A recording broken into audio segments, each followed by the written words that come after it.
Horner, la F1 doit repenser certaines zones DRS pour éviter le jeu du chat et la souris. Alors pour le coup, je suis d'accord avec lui, parce que c'est n'importe quoi ce qui s'est passé à Jeddah. Alors j'incrimine pas les pilotes, hein, ils ont fait avec les règles qui avaient en vigueur, donc ils ont bien fait. Par contre, il faut vraiment changer la position de la ligne de détection, parce que là, c'est limite dangereux, quoi. Alors que Verstappen et Charles Leclerc se disputaient la victoire à Jeddah, les deux hommes ralentissaient volontairement avant la dernière zone de détection du DRS située juste avant le dernier virage du circuit afin de bénéficier dans la ligne droite suivante du DRS.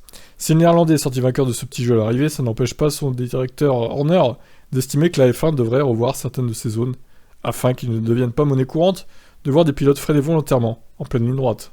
Bah c'est ça. Le DRS est si puissant que nous avons assisté au jeu du chat et la souris entre les pilotes qui freinaient juste avant d'entrer dans le virage. Je pense donc qu'il faudra revoir l'emplacement de cette zone DRS pour le futur. Il serait préférable d'éviter ce type de situation. Bah, surtout que l'année dernière, c'était encore pire, il a pillé en ligne droite, Hamilton l'a percuté, donc ils auraient pu changer ça pour cette année du coup. Pourquoi ils l'ont pas fait?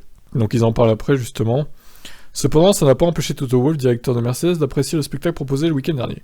Personnellement, j'apprécie. Je pense que ces voitures répondent aux attentes de la Formule 1.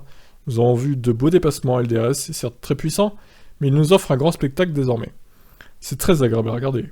Safnauer, directeur d'Alpine, estime quant à lui que le sport devrait considérer apporter des changements au DRS étant donné que les nouvelles monoplaces permettent de se suivre plus facilement qu'autrefois.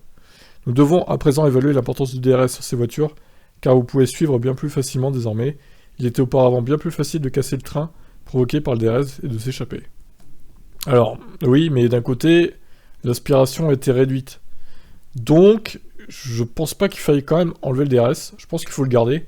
Mais c'est vrai qu'il est un peu surcheaté, hein. Surtout quand la voiture adverse qui a le DRS a une VMAX surcheatée aussi.